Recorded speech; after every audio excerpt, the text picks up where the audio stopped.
Hey, Slick Talkers, thank you so much for tuning into this podcast. And I know that if you love this show, you'll also love my morning show called Good Morning Hospitality with my co hosts Michael Golden and Brandy Canali, as we spend 30 minutes every Monday morning to dive into the industry's top latest news and trending topics. So go check it out on wherever you find your podcasts at Good Morning Hospitality. And you can live stream with us on Monday mornings on LinkedIn, Twitter, Facebook, and of course, YouTube. Now, I hope you enjoy this episode.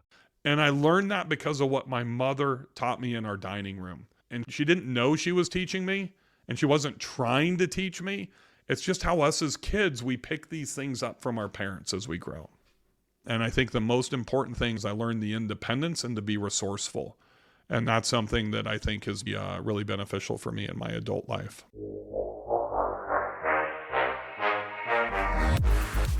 You're listening to Slick Talk, the hospitality podcast, a podcast for those who are in and around the hospitality industry who love, live, and breathe what they do.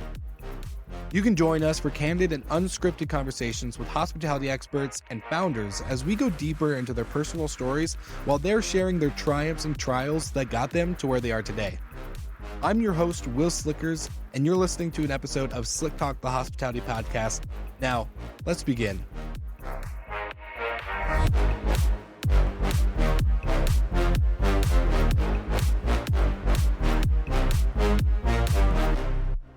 All right, Nathan, welcome back to A Minute with Minute on Slick Talk. And we're going to jump into the question today of what is the biggest misunderstanding when it comes to what Minute does and doesn't do?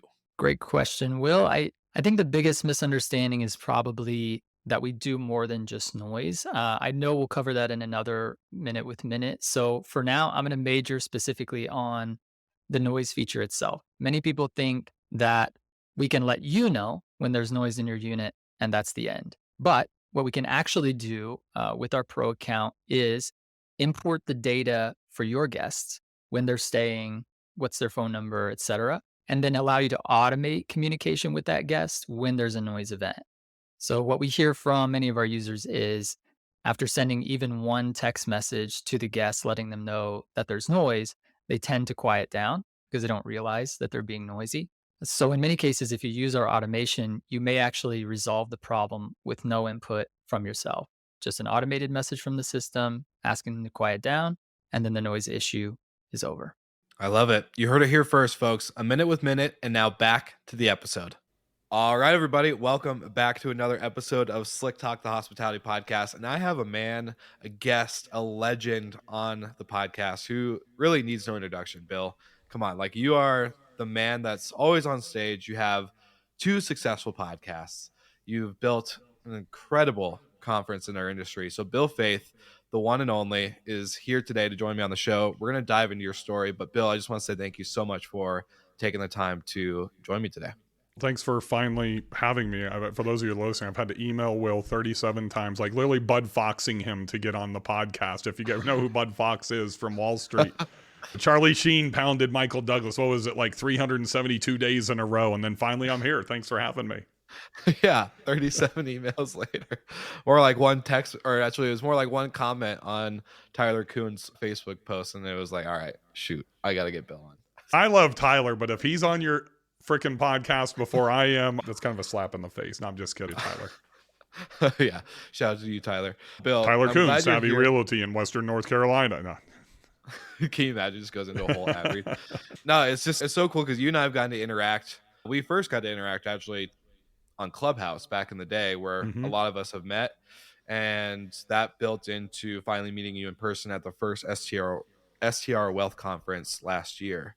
And man, one, that was a great event. Two, it was awesome to meet you in person. And it's been a great relationship of just getting to know you and work with your podcasts, and everything that you're building behind the scenes is just so impressive and incredible. But I feel like I haven't gotten to know the backstory of Bill Faeth and where you kind of came from. I know about the limousines and just the other adventures you've been in, but I guess from your perspective, where does everything really truly begin when it comes to entrepreneurship and building this life and business that you have today? I guess 1978, honestly, that's when my mother and father got divorced, and my mom packed up Paso Robles, California, and we moved over to Bakersfield, California, the armpit of the West Coast in California. And I kind of learned entrepreneurship from her. She was a teacher.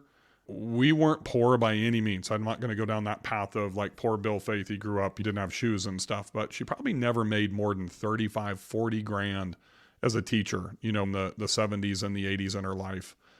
But you know what? She taught me independence. I was a latchkey kid. If anybody's older and knows what that term means, like from third grade, I was taking care of myself. She worked 2 jobs. She was a teacher, and I'll never forget during the holiday season, she would work at Mervyn's, which is a store long gone now, but like a low-end department store, kind of like a Sears or something like that to make ends meet. But I never felt that, Will. She did everything for me. When I was in the Big Brother program, and Chris, my big brother, he took me out to this driving range, and he's the guy that introduced me into golf, which has played a huge role in my success in life. And I remember she joined like the Tin Cup golf club for me, like a country club, because it was right next to my high school. So I could literally walk. We couldn't afford a car, so I'd get out of class in high school, and I'd walk a half a mile to the country club. And they took care of me. They'd let me have burgers and stuff because they knew my mom couldn't afford all that stuff. And kind of fast forward, my mom, when I was sometime maybe early high school, she bought a preschool. And I don't know how she afford to buy a preschool back then, but she started and I was pulling weeds and helping her set up the room. And I remember seeing her on our dining room table. It was just like ledger after ledger. No QuickBooks back then. She's writing out ledgers and doing P&Ls that I know, financial statements that I know now. And that's kind of, she had me involved in that stuff. And I remember talking to her later. She passed away 5 years ago. And later in life, I was fortunate enough to have some success, and I retired her to the Villages in Florida. If anybody's a golfer, you've probably heard of the Villages, America's friendliest hometown, and it's the largest contingent of STDs too, and the largest consumption of Anheuser-Busch in one area. It's like a party down there with hundreds of thousands of retirees. And I remember I went down there one time as her health was just starting to deteriorate, and it was probably 3 trips before I had to move her to Nashville and start taking care of her. And she just told me how proud she was of what I had achieved and all the startups I'd done and everything I'd done. My mom and I wasn't raised to be emotional and just, I'm not the huggy kissy guy. I'm not the person that's going to kiss somebody on the cheek at a conference or even give a lot of hugs because I'm not adverse to it. It's just not the way that I was raised. And I remember I just started crying on her couch, and because I was so indebted to her. She never sat down and taught me anything. Like you said, hey, Bill, you're the how-to, how do you invest? How do you do these things? That's not what this is about. And she wasn't either. But I just told her how much I appreciated what she did. And she's like, I'm just glad that you learned it because I just wanted you to see what I was doing. And that was probably one of the most emotional days I've ever had in my life outside of the day that she passed away. So I learned it from her, and she put me in places to where I could learn it from other people. She got me access. And I think that's one thing that I've really learned in my adult life. And I saw it when I played golf with a guy named Jay Jacoby. So I was 17. I think I was a sophomore actually in high school down in Southern California. And he owned a company called American Pacific T-shirts. And he gave me 4 t-shirts. And it was back like with the Zubaz pants, and the t-shirts were like, almost looked like they were airbrushed, like Venice style. And he gave me like a Michael Jordan, a Karl Malone, a Charles Barkley, and a Magic Johnson t-shirt. I saw him 2 months later, Will, and he's like, how are the t-shirts? I'm like, I kept the Magic Johnson because I was a Laker guy, but I sold the other 3. And he's like, what'd you get for him? I said, $20. And my mom, and we're playing what's called a junior am, like a pro-am, but with kids, right? We get done, and he's like, let me meet your mom. And because I didn't drive, my mom drove me down to LA from Bakersfield. I'll speed this up, but we went to his house. He filled her 1986 Ford Tempo with t-shirts and said, sell them. And he said, Roberta, all I ask of you is that you keep track of everything. And I just want to be paid back my cost on the t-shirts, which are like $4. Bill, you can sell them for 10, you can sell them for 20, you can sell them for 30, whatever. You guys keep the rest so you can afford to keep coming down here. And long story short, I mean, within like 4 months, I was over the summer. So like in September, October, in football season, right? I had like 3 of my best friends, Michael Knight, Butch Henson, Kevin Thomas. I'll never forget them. I went to West Bakersfield. They're at Bakersfield High School, North High School. They're at South High School. They're selling the t-shirts at football games. And we're selling $1,000 a week in t-shirts. And so what happened is when I went to UCLA, I started doing the same thing with pizzas. So I lived in Hedrick Hall, 18 stories, probably 1,000 kids in there. And the guy would show up on his moped with that little hot box of like 10 personal pan pizzas for $5. And I looked at Lance Graville, my roommate. I said, dude, this is fucking stupid. I'm like, dude, we're taking my truck down there. We're going to pre-order these things and get 100 of them at $5. And we're going to deliver them floor to floor at $10. And within a month before I left, I was only at UCLA for like 6 months. I dropped out and turned professional. But we had, like, once again, everybody on my golf team, we had like 7-8 people that were selling these things in their halls. And I learned that because of what my mother taught me in our dining room. And she didn't know she was teaching me, and she wasn't trying to teach me. It's just how us as kids, we pick these things up from our parents as we grow. Yeah. To kind of dive into that a little bit more, your mom, one, sounds incredible. And two, I'm kind of curious, did you have siblings, or was it just you? She was an only child. I was an only child. So, I mean, all effort goes into that one kid. My mom was spending, back in the day, I don't know, $1,500. I remember she went with me. I won my first national junior golf championship my sophomore year in Ashland, Kentucky. It's by Huntington, West Virginia. It's the steel part of the country. It's basically like southern Pittsburgh, if you will. And I don't even know what those things cost back then, but I was going like at least driving down to San Diego, LA during the summer every week for tournaments. I was like on the PGA Tour for high schoolers and juniors, and she couldn't afford that.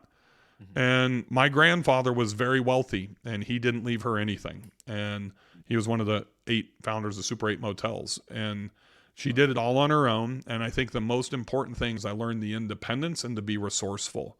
And that's something that I think has been really beneficial for me in my adult life. All right, Slick Talkers, now for another dynamic sponsored duo of the podcast. I would love to introduce you to Vintory and Safely. About Vintory, we've had Brooke Flotz on the podcast, who is a founder, multiple times, and him and his team know numbers. They know data and they know marketing. They know how to help property managers just like you scale and grow their business by adding more inventory, aka more homes, into your rental program that drive the bottom line. For all of you listeners that want to learn how to scale and grow your inventory, you can get a free digital copy of Brooke's book called From Zero to 500 Properties in 5 Years. And for an added bonus, if you would do a demo of the Vintory platform, you'll get a $50 gift card to Amazon. Now that's a sick deal. And now to touch on our friends at Safely.com. Safely.com helps property managers just like you and I protecting the homes that they manage from structural damage to content damage and, of course, bodily injury. This means plates, linens, cups, couches, tables, curtains, walls, and, of course, your guests themselves are protected. And this helps you by scaling your company in order to ensure that you are retaining owners and inventory in your program. If anything is broken or if anyone is hurt, you are able to make a claim through Safely, and within 3 business days, you can get instantly paid out to replace any items and settle any claims that happen on site without having to deduct from your owner's payouts. That's why I call these guys the dynamic sponsor duo. And thank you so much for tuning into the podcast. Check out their offers in the show notes, and back to the episode. How does that apply to you now? Because you're a dad and you have 2 daughters, I believe. How does that impact kind of your way of teaching? Because I feel like a lot of parents, like I'll even use mine for an example of like kind of try to hide some stuff when you're a kid. Like, oh, you don't need to see this. You're a kid. You need to go play and do whatever. And which I was kind of grateful for. But there are moments where I was like, oh man, I wish I kind of got exposed to that earlier on, just for the sense of like being able to apply it as an adult or not have like that shock when you turn 18 and you're like, whoa, never saw that when I was growing up or whatever. Sunday, I flew out on a trip to the West Coast Sunday and Monday, and we had family lunch on Saturday. And it was not a fun lunch. I won't say which daughter. One of my daughters literally was going to take the meatball from the appetizer. There was 3 meatballs. There's 4 of us there. And she was taking an entire meatball. And I said, do not take that. And she took it. And I said, you need to put that back. And then the other daughter started crying because it was a horrible lunch. And we got home and my wife's like, why are you dying on that bridge?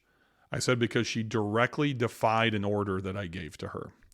And I think one of the things I learned a while back is my wife and I were becoming best friends with our kids. And I love that. We have tremendous relationships with our children, but we probably weren't disciplining them enough. Even they're almost perfect girls, right?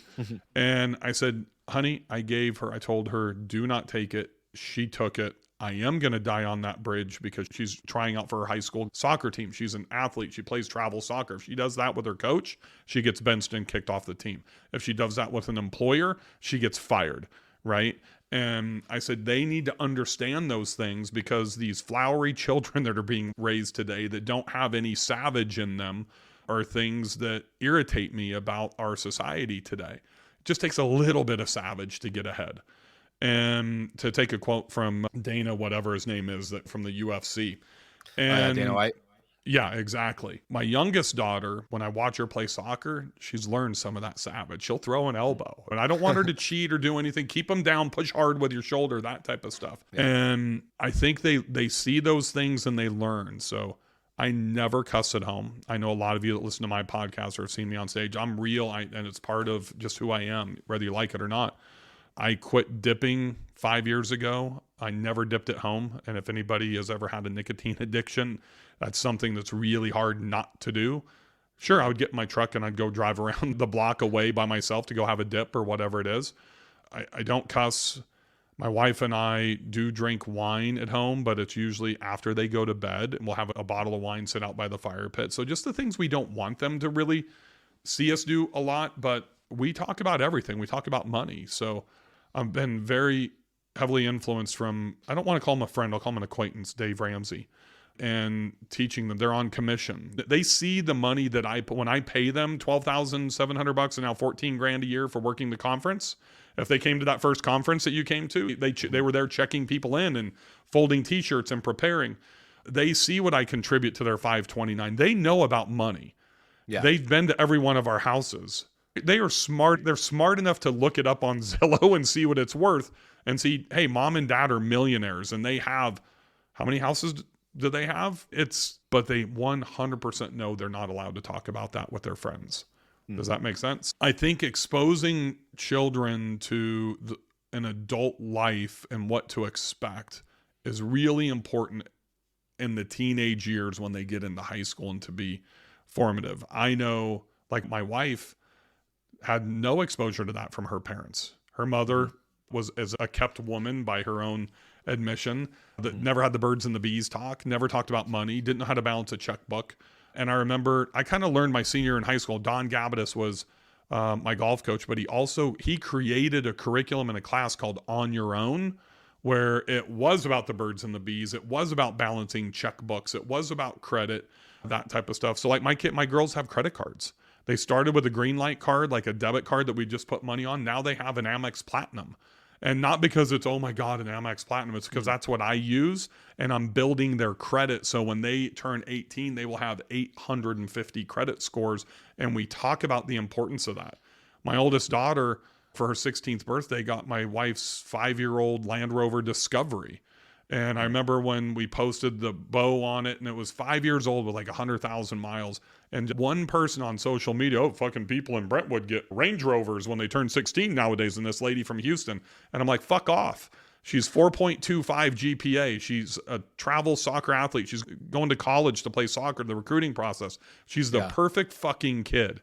And by the way, she's paying for her own fuel and insurance.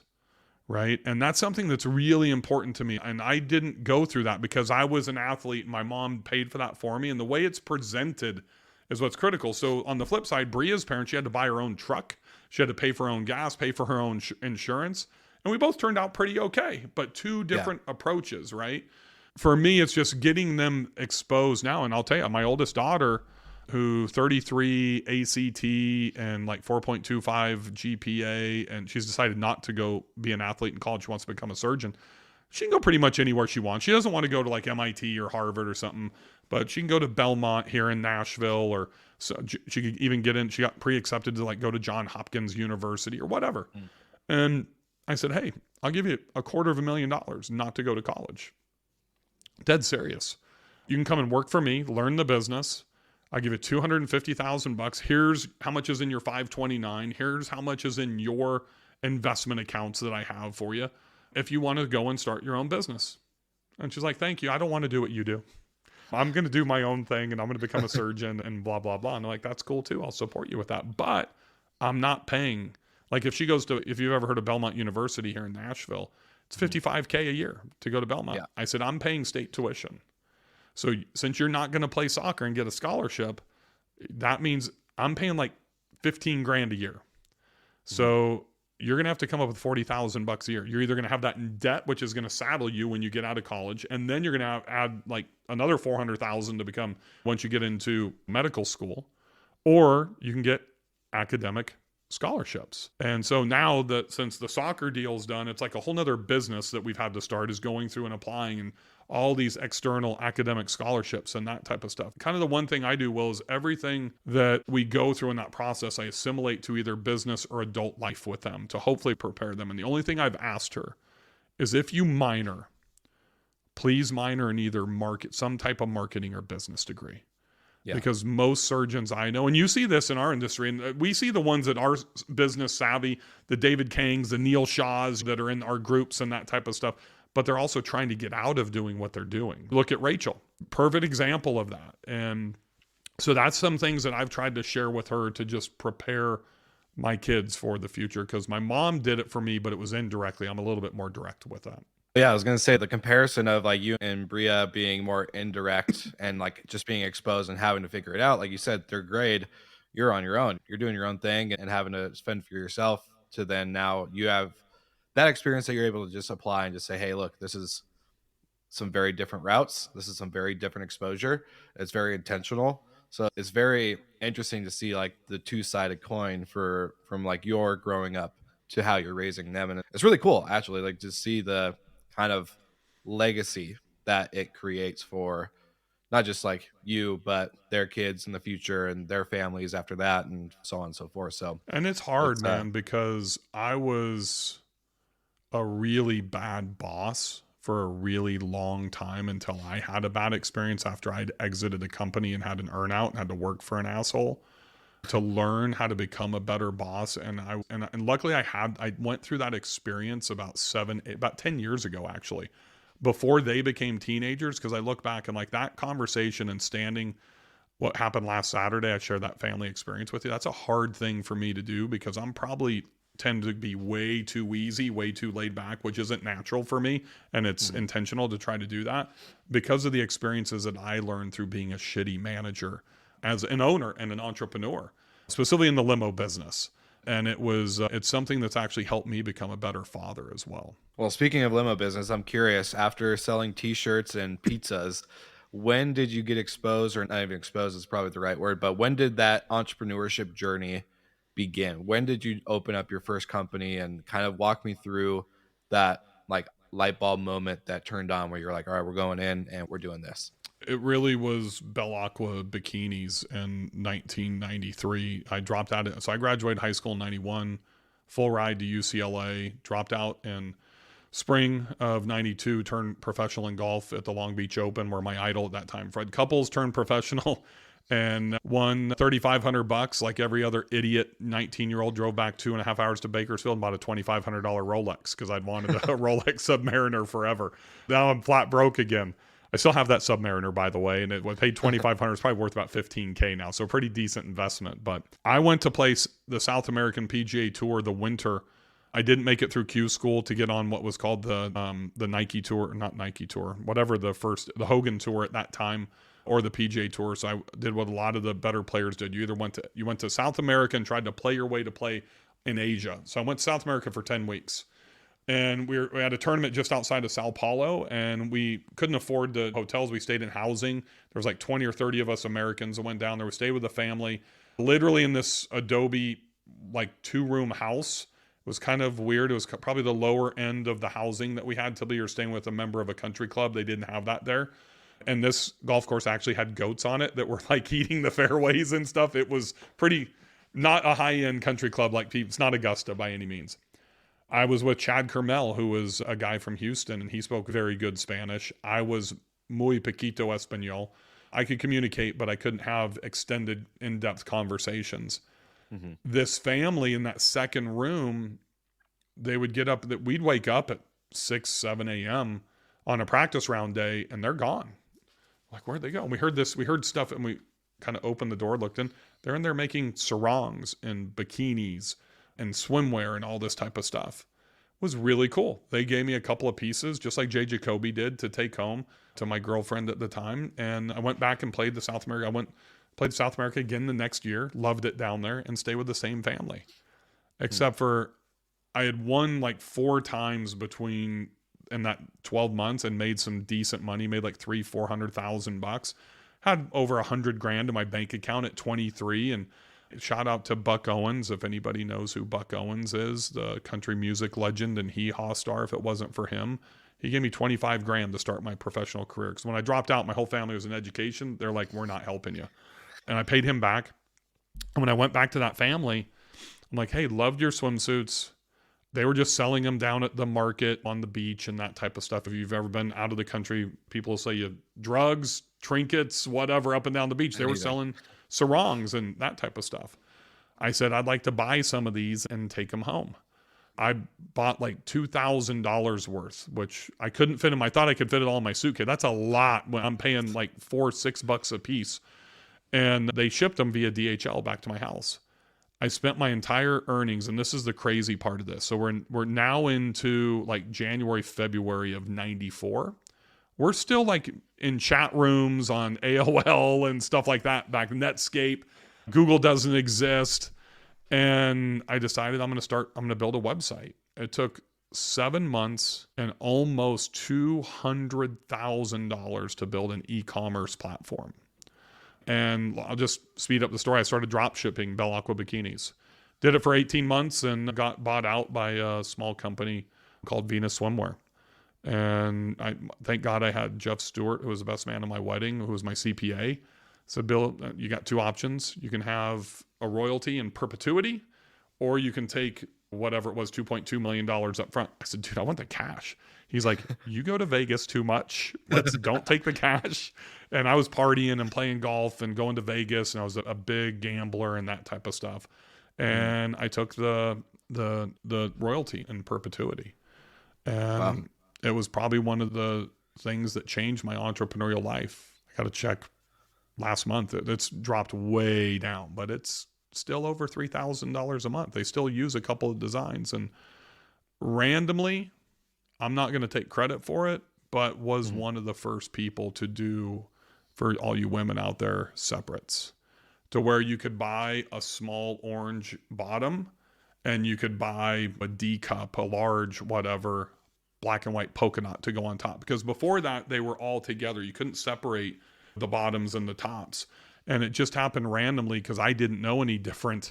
And literally just stuff would come in boxes and I didn't know how to merchandise and all that type of stuff. So it kind of happened by accident. And that was one of the things that at that time, Venus was not doing that. Nobody was doing that. Made it way harder to manage inventory and size runs, but way better for the consumer. And it was one of the first things I learned about trying to eliminate friction for the consumer. And I'm not going to get into that how-to stuff, but it's one of the reasons for those of you that have websites, whether it's in the STR space, the midterm space, anything, why I don't like websites and why I drive traffic to individual sales pages. It's to remove friction. And that was kind of the first time in 94 that I experienced that. That was kind of the impetus to start everything. Shortly after that, I quit playing golf. I met this curly blonde haired girl when everybody goes home from college on Thanksgiving and everybody goes out and parties like on Wednesday night before Thanksgiving.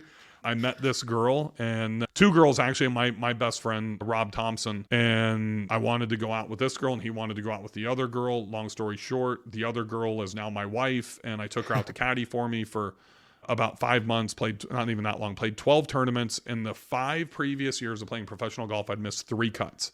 In Asia, PGA Tour, Nike Tour, South America, everywhere. I missed 12 cuts in a row once I met her, and I said, you know what? I think it's time to give it up. And then we started Wild Bill's Texas Smokehouse, a restaurant together, and I became a college golf coach. Holy crap. What a journey. So I'm not going to age myself a little bit, but 94, when you're building this e-commerce site, I wasn't even born yet. So you were still dangling from ball to ball at that time. Seriously. I was probably not even a thought. My mom and dad were too busy with all my sisters. Well, I'm going to be 50 in like 9 days. 50. Happy early birthday. This will be out after your birthday. So anyone listening, Bill's birthday passed. But that's just wild to think. $200,000, 7 months for an e-commerce site. You could do that in couple hours today, like, and for $50. So to think of how much it's changed is wild. I It's can go wild. to Shopify and by noon, it's 10 a.m. my time, by noon, literally Yeah. be up and running with UPS code, zip code, everything ready to go Everything. to ship. Yeah, that's wild. It's insane.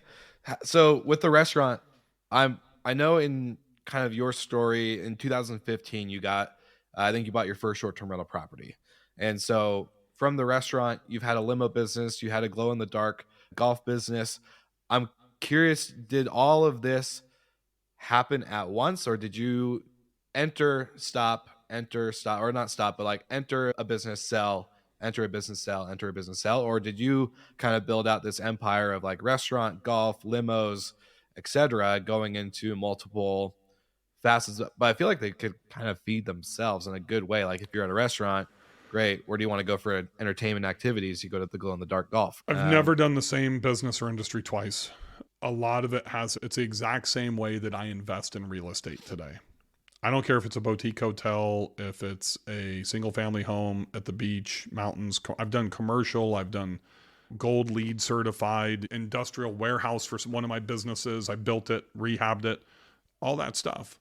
The one thing that I learned when I built my first big business, and I've done 27 startups with 19 exits, and I still have 3 businesses that I've turned into an annuity to where that's part of my long-term retirement plan.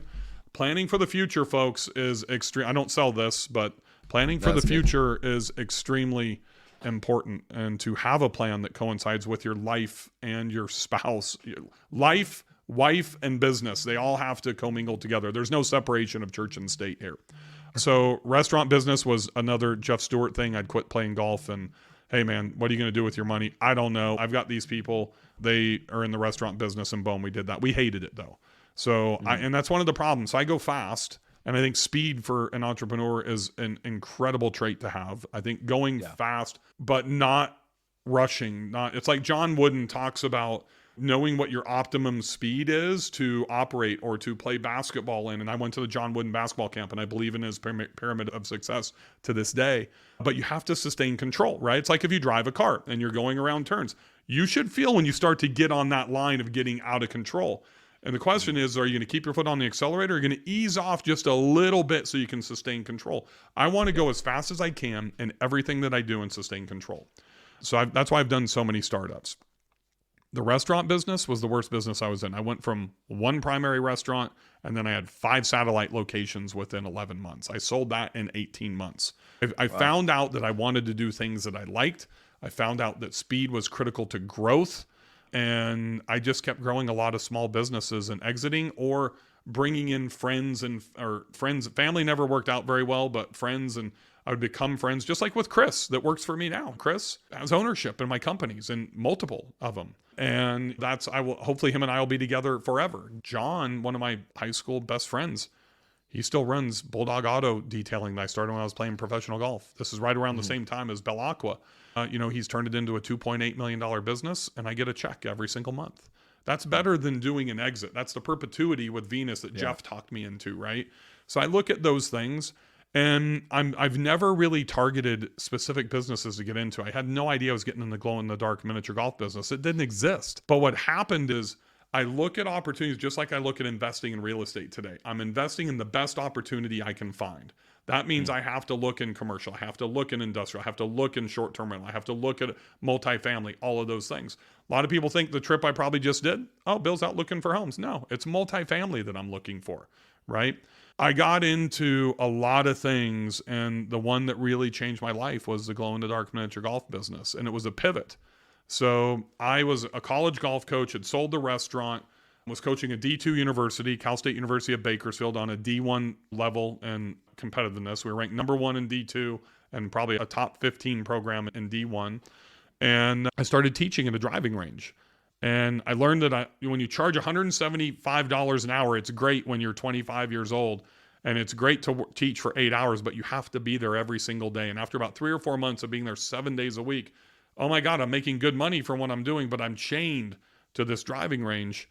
I've read an article about this thing called Glow Range, which was it's basically a driving range game where you hit balls into fiber optically illuminated targets.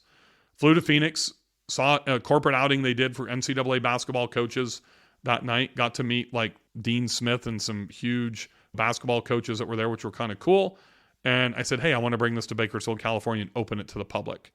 So long story short, the stuff that I do in my real estate, Will, where I do the things that other people won't do, the added amenities and just the crazy stuff, I did with Glow Range. All they had were music, a target, and a golf ball. And it was cool. It was at night. It was flying through the... And just to preempt, Reg Booth, my partner, sold the technology to Top Golf, and that's what they use even to this day. But when we put it in Bakersfield that first night, it was me and Bria, Kevin Brewster, 16-year-old kid picking up our golf balls. I had Dollar Draft beers. I had music blaring. I had a Shure microphone. Actually, I'll never forget it. We had this board and a projector with a football screen, and we're manually moving the ball. We had color-coded our stalls. The games and stuff you do at Top Golf today were birthed at Glow Range. Reg Booth, Bree and I bought the franchise from him. The average golf ball at a driving range, if you ever go buy and spend $10 for a bucket of balls, is 28 cents a ball. I was getting $5 a ball at the Glow Golf business. Long story short, he gave me $500,000, said, I want to become 50-50 partners with you. That's not for you. That's for you to open 10 more of these around the country. Everyone failed. Wow. He called me for another meeting. Failed within like 4 months. He called me for another meeting. I flew to Wichita, Kansas to meet with him. He said, can you figure out how I can make money on my $7.5 million golf ball? He had $7.5 million into this golf ball. And I found a place in Michigan where I could buy a prefab glow-in-the-dark miniature golf course. And we put it in the shopping mall. We spray painted it. Boom box, a cash box. Went to Home Depot, bought a utility table, put that plastic painter sheathing, drop cloth all around the windows. Went to Spencer's Gifts, bought some black lights, and made a glow-in-the-dark miniature golf course. That was about a $37 million business. We had a 13-year run with it and basically shut it down during COVID. And that's when I learned we had 782 employees at one time. I didn't like having that many employees. I didn't want to have that big of a business ever again. And that's kind of when I started just reevaluating my life and building something that I wanted for a future. And coincided, if you remember this year at the STR Wealth Conference, the first day when I had John Bairden in the front row, who's been a huge impact on my life and helped me reshape the intention of my outcome, and which helps me kind of distill down to those daily decisions of what I'm going to do to help achieve that outcome. And that's kind of when my life fundamentally changed in my early to mid 40s. And it's been pretty good to actually have a plan and to be able to execute that with my spouse. Being 100% united is the key. And because a lot of those startups were just chasing money, or people would present an opportunity, and 3 of them failed out of the 27. Not like bankruptcy failed, but three failed. And I believe that we are all presented with 3 to 5 significant opportunities in our life. And it's just what the good Lord blesses us with. I think everybody gets it. Doesn't matter if you grow up on whatever side of the railroad tracks. Most people don't see it though. And I think because the way I was raised with my mother and my independence and the people that I was fortunate enough to be around as an athlete and those types of things, that I learned, and really from my mom, to see those opportunities and to seize them. And I've been fortunate to grab 3 of them in my life. And would you consider short-term rentals and everything you're doing today to be one of them? I wouldn't say short-term rentals are. I would say the plan that John Baird and I put together that was the impetus for this thing here and restructuring my life around a time. I don't know. It might be, Will. I don't know. I'll just tell the story. There's a guy in this industry that was the first one to do this. And he was a client of mine in the limo space. And then he was a client of mine with STR University. And he's probably the most brilliant person in this industry. His name's Richard Fertag. And he could be the $10 million man. He could have dominated this entire industry. He didn't want to. He wanted to go and do what he's doing with Stomp Capital and all that type of stuff for whatever reason.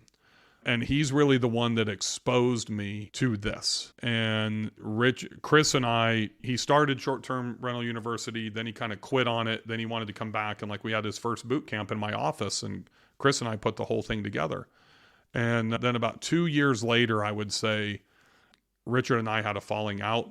We don't speak anymore. I'm not going to get into those details, but It took Chris and my social media manager at that time about 2 years to convince me to come in because I was doing it better than he was. And my track record of successful businesses versus other people that are in this that had unsuccessful businesses and got into it because it was easier. All these different types of things. It was June and COVID of when I started doing this after I'd been investing for 5 years and I had the track record to come in and prove it. And it kind of goes back to, I think, it was really probably Chris. It was Richard introducing me to it and that seed, but really Chris saying, hey, you're doing this better than anybody else we see and know of that's out here.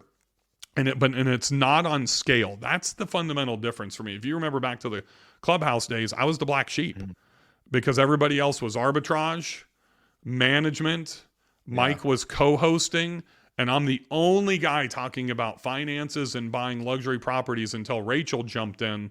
And then like Rachel and I were the only people talking about, hey, we want to make as much money as we can with the least amount of properties and the least amount of work. And people are like, you're fucking crazy. No, I'm not. It fits into my plan. I make more money than the guy that has 100 units, 101 bedrooms, and I work a tenth of the time. Yeah. The operations piece with that is way more.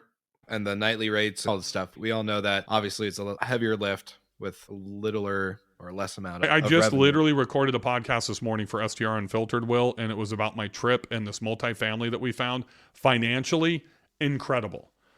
Cash flow, IRR, the reposition, the cap rate, everything, incredible. The time and effort to get it to that is not worth it for us. The people that are involved would be involved in this project. So a lot of people just see the numbers and the financials and say, I'm in. There's way more that goes into it than that. That time commitment, at least for me, is the most valuable commodity that I've got to protect. I'm a big fan of this topic. I was doing a fireside chat with Dave Krause with Rent Responsibly just a couple weeks ago, kind of talking about designing your day, designing your life. How do you do that? How do you kind of build out your, I wouldn't say schedule, but more of getting rid of the term of work-life balance and calling it just life alignment? And how do you really kind of structure that? And so for a typical Bill Faeth day, how do you design your day-to-day? Right there. Today's Wednesday. I just opened up to the middle of the book. And that's how I actually grade myself as well. If you see the grading over here. So I believe kind of in the Warren Buffett method. I write my to-do list here, then I flip it over and I have priority number 1. That's it. And I do this every day. So there's Thursday, right? Every day. But I also believe in planning on Friday for the following week. And I'll tell you, like in my mastermind group here in the short-term rental space, the hardest thing for people in my mastermind is to get them to commit to their accountability groups on a weekly basis and get me their P&Ls so we benchmark everything, the finances for the entire group by the 10th of the month. For me, it's about the planning component. And I didn't do this for the first 35 years of my life. And that's not true. I was very regimented as a golfer when I got into business because it kind of came fairly easy for me. And everything I did, except for like 3 or 4 times out of 27, I've had success. I wouldn't document. I didn't do SOPs. And I would just go from business to business. And I didn't have a plan. Once again, this was birthed with John Bairden.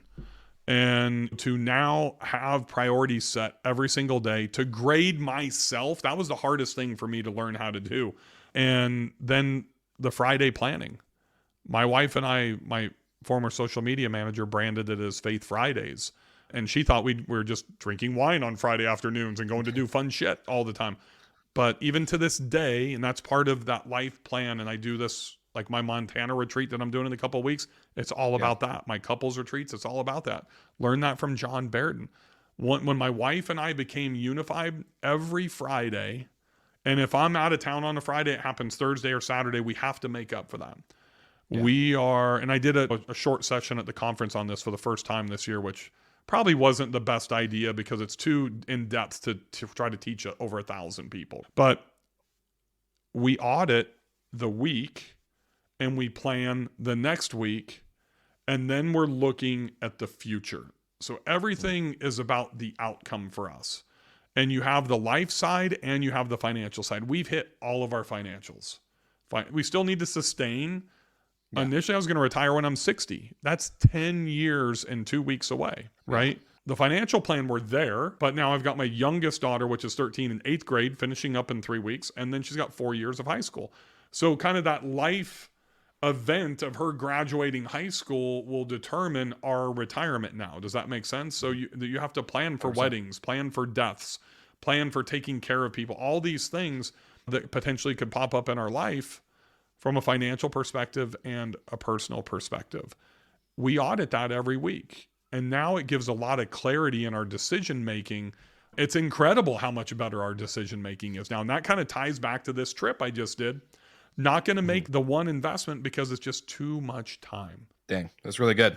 That's really good because I think a lot of people, I don't know, maybe choose this word carefully, but you talk about the opportunity moments, right? We get maybe 2 to 3 really iconic opportunities in our life where we either decide to grab them or not. And I feel maybe today there's too many that present themselves, and not the iconic opportunities, but the opportunity of just opportunities in general. And a lot of people grab anything like, oh yeah, this, like, and I'm guilty of this. I've had to say no a lot more than I've said yes to a lot of things just because I was, yeah, let's do this and let's launch that and let's go this way and let's go this direction. Let's be blah, blah, blah, blah. And all of a sudden I'm spending 100,000 hours doing stuff that drive zero bottom line and don't even move the needle towards goals of sustainability and financial, personal, whatever it might be. I have a twin brother with Down syndrome, and one of my goals is to get him fully with me being part of my life and my business and giving him that sense of freedom that I've had. And all these things I was doing never moved that needle at all. So with you kind of like talking about this alignment and auditing your week, I'm a big fan of Rob Dyrdek, who he kind of calls it the machine method, where he grades himself every day, health, wealth, and everything. And it's an intense system. It's something that you really do have to get to a rhythm and system on. You have to be intentional. What's your advice for anyone who could be listening and feels like maybe they're over presented with opportunities and overwhelmed, and there's one direction here. How do you determine really where that, because for me, I know for like our company, once we set our core values, that made like not just our company core values and mission statement where we like blare it on the wall and we look at it every day and whatever, but more of like truly what do we believe in as people. That changed everything for us in a company standpoint, and now it's kind of applied to my personal and how I grade myself and make decisions. It's become a lot easier and it becomes a lot better and it gets better over time. What's your advice for anyone who maybe hears this and is in that state and is kind of like, where the hell do I even begin and how do I know what's true and what, like, where, I don't know, there's just so much that goes into it. So I think there's 2 things. Yeah. Number 1 for me is wife's approval. There's something about women's intuition. If you saw that Facebook post I told you about right before we started, it's not just about the flood. About 3 paragraphs into that, I posted this yesterday on my personal Facebook page on May 2nd, if anybody wants to go back and look at it. It's one of the toughest times in my life. It was the flood, but I'd also just lost my mom's life savings and over $1 million of my net worth in a Ponzi scheme to a guy I played golf with like 3 to 4 days a week that I trusted. My wife never liked him. She didn't know that he was going to steal from us, but she never liked him. So I think that women's intuition is a big deal. The second part is the intention. And when you're really intentional with what you're looking for, and I'll tell you, I'm dealing with something that's challenging right now, Will. And I've got my STR Super Team hoodie on, familiar with the Super Team. Yeah. But we have this thing called the War Room. And it's more about who's not allowed in the War Room than who's in the War Room. And we have to be super intentional because it's like this huge, super high level mastermind and investment, group together. And we can't just let everybody in, even though a lot of people would say it's expensive to get into. Let's just take the money and let's just make money that way. That would defeat the entire purpose. So I think it goes back to defining the outcome of what we want out of life, not business, not personal.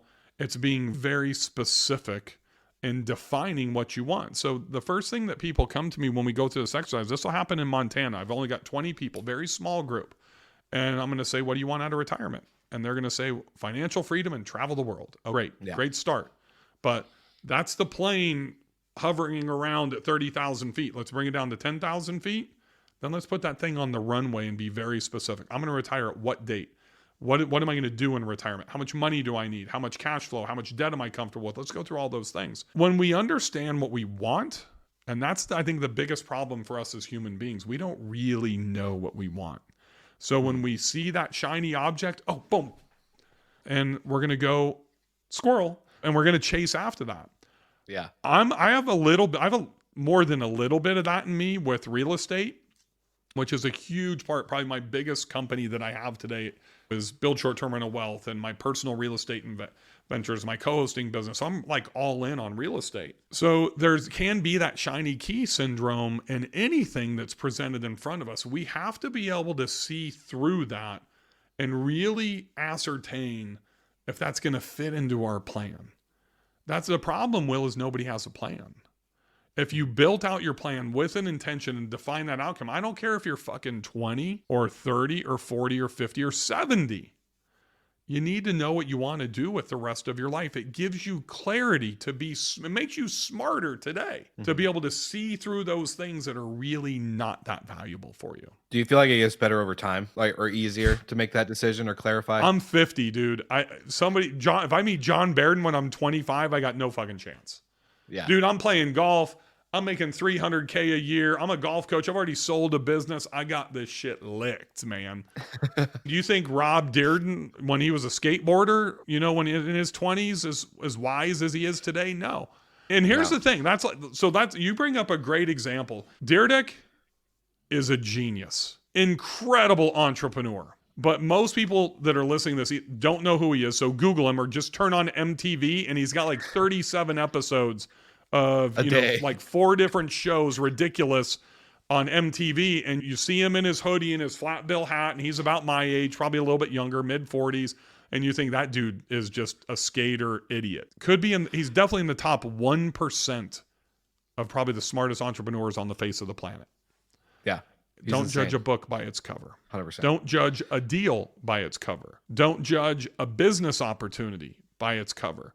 That's one of the, going back to speed, Will, the ability to be decisive, move quickly, and understand that speed is a huge advantage on identifying if you should even look at that deal, that business, that person to hire, then getting through that process before you even dive in. Then speed's even more important as you're building and trying to scale, right? But it starts from that very first decision. Back to that pyramid of success from John Wooden. How are you going to go through, and what is your process to determine if you should or you shouldn't? And that's all I'm going to say. If you should or you shouldn't, and apply that to whatever you're looking at doing. Yeah. Should Bill grab that donut and put it in his mouth? No, Bill's already 70 pounds overweight. What Bill should do is put that donut down and get his fat ass next door onto the fucking elliptical or onto the Peloton or whatever it is, right? What should we or shouldn't we do? And we all have strengths and weaknesses in different parts of life. Right now, since COVID, my weakness has been my health. Everything else is on fire. Prior to that, it was my health. I was running 35 miles a week. How do I get back to doing that again? I have weaknesses just like everybody else. Dang, that's really good. I told you before recording, we have a way that we try to tie all the episodes together. And without telling the guests before you who you are and who's going to be after them, we ask them to ask you a question, not given any name or description. So the guest before you is Zach Booza-Cruz, who has a Behind the Stage podcast, a company called Spontaneous. He's in the Hospitality FM network. And his question, which you kind of answered actually naturally in the beginning portion of the episode, but his question goes, what are 1 to 2 crucial pivots that happened in your life that if you did or did not make would have impacted where you are today? Number 1 was actually the Glow Golf business. That was the biggest one. That started with Glow Range, the driving range application, and I failed 10 times, and it was the belief. So understand, I was number 2. I wasn't the CEO. I wasn't the founder. Reg Booth was the number 1 guy. I was the number 2. And I failed 10 times. Bree and I were still successful in our hometown of Bakersfield, California, like massively successful. But I failed 10 times in trying to grow and scale to really start the business. And he still believed in me to give me another $500,000 to start a new business with his product, that golf ball. That was the huge pivot, to go from the residual income from Bell Aqua and Bulldog Auto Detailing at that time, and Bell Aqua was somewhat significant, to making $300,000, $400,000 a year to scaling that business and making seven figures for the first time in my 30s, but also learning from a guy. So you got to understand the history of Reg Booth. He was the third franchisee into Pizza Hut, right? He owned half of Wichita. I saw his financials when we were going to build this huge family fun center in Bakersfield before I moved to Nashville in 2003. And at that time he was worth $500 million. That's a B, not an M, a B. It was the pivot, but it was also the humbleness that I learned from him. And there is part persona publicly, and there is things that happen differently with people privately. And when I met Reg, that pivot was huge, but it was also the pivot and the impact he had on my life, because I didn't have that father figure. So that's the two to answer the question. One was Glow Range to Glow Golf, the indoor glow-in-the-dark miniature golf business that Reg allowed me to do, and I'd failed and he continued to believe in me. But it was also how he impacted me personally. That's really good. Now, without knowing who's next, what's your question for them? What kind of product do you think Will puts in his hair every morning? And how many ounces is it? Would you be shocked if I told you I didn't put any product in? What is that? The something about Mary hairstyle, or what is that? It's natural. This is really? how I wake up. You just ruined my question. That was a legit question. I got a real question for you. All right. Yeah. How do you deal with professional adversity privately? And what I mean by that is, are you discussing the really bad things with your spouse? Are we sheltering our spouse? And I bring that up, Will, because another thing I learned from John Baird, and that was one of those things that helped me, is I didn't share stuff with my spouse until I went through that life plan building with John. She didn't know that in the limousine business in late 2008, early 2009, when we got crushed, that I essentially stole money out of our personal savings to make payroll twice. Like literally 15 grand out of our personal goes in Wednesday, payroll goes out, get credit card receipts, pay myself back on Monday, because I didn't want her to worry about those things. Today, everything is on the table in those Friday meetings. So I love to find out how people are dealing with those tough times, the adversity with other people, because most, if they answer truthfully, being an entrepreneur is hard because we're solo, we're on that desert island by ourselves, and it's what leads to early death and obesity and all those types of things. Yeah, no, wow. It's really good. And it's just something that I've been thinking about a lot too. So it's a really good question. I know we didn't get to talk a lot for like any of the podcast listeners that are watching either the live or going into the audio. We didn't talk a lot about short-term rentals and building a hospitality brand and all this stuff. And I'm sure there's probably going to be a day where I'm like, hey, Bill, we need to get a part 2 to just talk and geek out about. Because I one thing I've always admired about you, and you kind of mentioned it about it in the podcast, is your marketing ability for your properties. Not creating a big website that's all book direct, like creating an individual landing page where it's just as simple, it's easy, it's limiting friction, stuff like that. I love that talk. And so for any of the listeners, this is more of a message of like, obviously we didn't get a lot into that today, but I would love to have you back on and geek out about some of this stuff, because I know that's where a lot of us, but it's just so cool to get to know your story and to see the man behind the guy that's on stage, and hearing, I love in the beginning of the episode, you're not an emotional guy or a huggy guy. We all saw you get off stage and hug the Minoan girls, Allie and Sage, and give them a farewell goodbye as they were leaving. Like, we know that there's a Bill Faeth that is in touch with personality and relationships. And what's funny about that, Will, I can't even tell you how many emails and DMs I got about how sweet that was that you gave your daughters a hug when they were leaving. Unless you're in the know, they didn't realize that those were the Minoan girls. And when I sent an email out about Minoan, and I referred to them as the Minoan girls after the Miami retreat, and I got so much female hate mail for using that term, Minoan girls. Mm-hmm. Hopefully whoever sent those emails saw that, you know what, I love the Minoan girls. And that's a testament to how good they are at building relationships, and something that I think a lot of us could take lessons from as business owners. For sure. For all the listeners out there, Bill is actually in tune with his emotions. He's not just this big guy that's all about business. It's there. I'm actually very emotional today, Will, and I get emotional over things like that.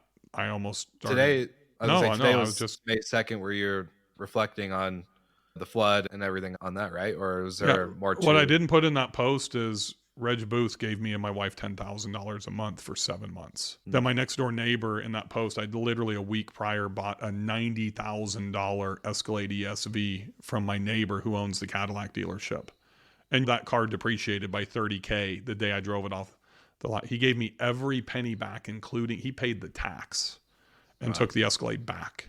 And we lost $680,000 in income immediately. And to have people to prop you up when you're down like that, Yeah. I wouldn't be here today if those people didn't take care of us when we went through those things. Somebody commented on that post, "Oh, you should have 6 months worth of savings." I had fucking savings, but you know what? People still pitched in to help. And it's kind of some things going through COVID that I was able to repay a lot of that during COVID to help people, which makes me feel really good. I get emotional about people's successes and things that I'm able to play a small part in. And it's funny, a lot of people give coaches credit, and I think the players should, but every great coach will tell you, you are the one that put in the effort. You're the one that was doing the workouts. You're the ones that were doing the drills. And we all like to be patted on the back, but when you can pass that along to somebody and see them thrive, that's the best feeling in the world. I get emotional when I see that stuff. And it's funny, people probably see those like posts. I see it in my Facebook group quite a bit. Hey, thanks, Bill, for helping us do this or that or whatever. And they probably think, oh, that's Bill asking them to post something so he can sell something. That's the stuff I screenshot and I keep, because that's what motivates me to keep doing, what I do. And I think when you can find that motivation and harness that, and it's one of the things, if I can leave one thing about short-term rentals, it's why I only invest in what I believe in and places that I would stay at and places that I make financially driven decisions. But if I'm not going to invest into any business or any property that I wouldn't buy, I wouldn't be a client, or I'm not interested in. Because then if you lose that passion, you're not going to be fully committed to that business. And a short-term rental or a piece of real estate every one of those is an individual business. So if you're not passionate about it, don't invest into it. That's great advice.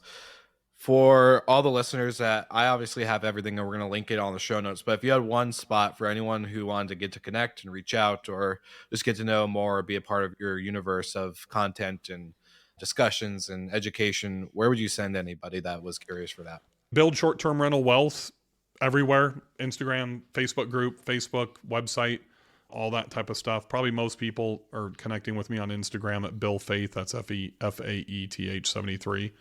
But you can find me pretty much everywhere that's out there, and just shoot me a DM or a PM if you have a question. I pride myself on probably being one of the most accessible people in our industry, because, I just want to help.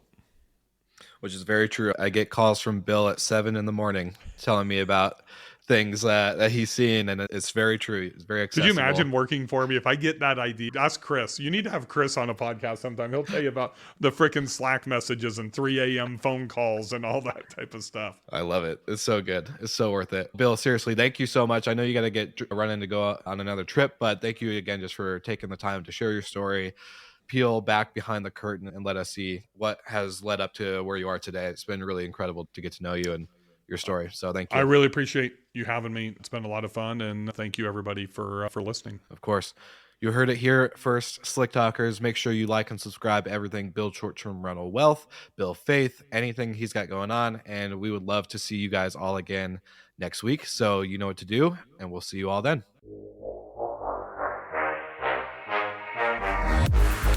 Thank you so much for listening, and thank you to our show partners for making Slick Talk, the hospitality podcast, possible. We hope you enjoyed the show, and we would love to connect with you outside of the podcast. So you can follow us on all of our social media channels for daily hospitality content, or find us on slicktalkthepodcast.com. And don't forget to rate, review, and subscribe so you never miss an episode. I'm your host, Will Slickers, and we will see you guys all again next week.